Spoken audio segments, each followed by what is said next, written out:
কোনোই সন্দেহ নাই আমাদের প্রথম লড়াই এই সরকারকে বিদায়ী করে দেবার লড়াই। আচ্ছা, এই লড়াইটা আমরা ঠিকমতো করতে পেরেছি? মানুষ এখন জিজ্ঞেস করে, ভাই আমেরিকার কারা কারা নাকি আসবে, কি ঘটনা? আমার দেশের সরকার বদলাবে, আমেরিকার কেউ আসার সাথে সম্পর্ক কি? সম্পর্ক আছে, কারণ ওরাই তো র্যাবের বিরুদ্ধে নিষেধাজ্ঞা দিয়েছে। ওরাই বলেছে যারা ভোটের মধ্যে গোলমাল করবেন ওদের ভিসা দেব না। যদি ভিসা না দেয়, যদি ওদেরকে বেশিরভাগ বড় লোক এবং এই সমস্ত টাকা পয়সা তো আমেরিকা, কানাডা ওইসব দেশেই রাখে, ওইখানে যদি অ্যাকাউন্টগুলো বন্ধ হয়ে যায়, অতএব সবাই হিসাব করে। এমন একটা পরিস্থিতি তৈরি হয়েছে, দেশের 90 থেকে 99% লোক সরকার চায় না। আন্তর্জাতিকভাবে এই সরকারকে সবাই মনে করে চোর, ভোট চোর, ডাকাত একটা। এবং ওরা বলছে বাবা আর ডাকাতি করতে পারবে না, আর চুরি করতে পারবে না। তো ও বলছে না, এইবার দেখেন সবচাইতে ভালো ভোট করবো। বলছে না, কথায় বলে ছলের, মাফ করবেন, কথায় বলে খলের, খল মানে বোঝেন তো, শয়তান লোক, খলের ছলের অভাব নাই। এই সরকারের মতো খল সরকার আমরা আমাদের দেশে তো দেখিনি, পাকিস্তানে দেখিনি, ভারত জুড়ে এতগুলো বছর আমরা ছিলাম সেখানে দেখিনি, পৃথিবীর মধ্যে এইরকম দুশ্চরিত্র মিথ্যাবাদী মৃত্যুক সরকার কম আছে।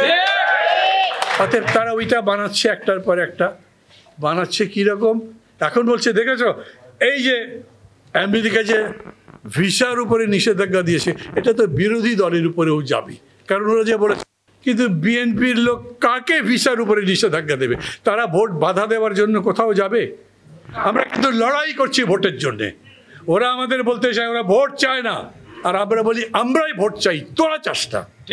তোরা ভোট ধ্বংস করতে চাস, ভোট এই 15 বছরে ধ্বংস করেছিস, অতএব তোদের শায়েস্তা করবার জন্যই এই আন্দোলন।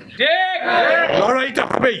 আমি আওয়ামী লীগের বিরুদ্ধে কোনো বিদ্বেষ ছড়াচ্ছি না, আওয়ামী লীগের কোনো নেতার বিরুদ্ধে ব্যক্তিগত বিদ্বেষটাই, কিন্তু আওয়ামী লীগের লোক হোক আর আমার পার্টি নাগরিক ঐক্যের হোক, বিএনপির হোক, কেউ যদি জনগণের দুর্ভোগের কারণ হয়ে থাকে, কোনো যদি অত্যাচার করে থাকে, অপরাধ করে থাকে, তাহলে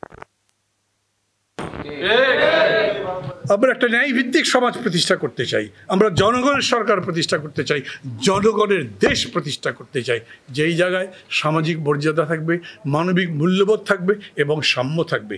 আমরা মানুষে মানুষের সমান, অধিকারে সমান, বাস্তবায়নে সমান এবং সবাই আইনের চোখে সমান থাকব, এইরকম একটা দেশ করতে চাই। অতএব অনেক বড় দায়িত্ব সামনে আছে। সেলিম আপা এখানে আছেন, ওনার নাম ধরে অবশ্য আমার বলাটা বেয়াদবি হয়। আলাল এখানে আছেন, আজ হোক কাল হোক আপনারা ক্ষমতায় যাবেন আশা করি। দায়িত্ব অনেক বেশি, কারণ এই সমাজটা বদলাতে হবে।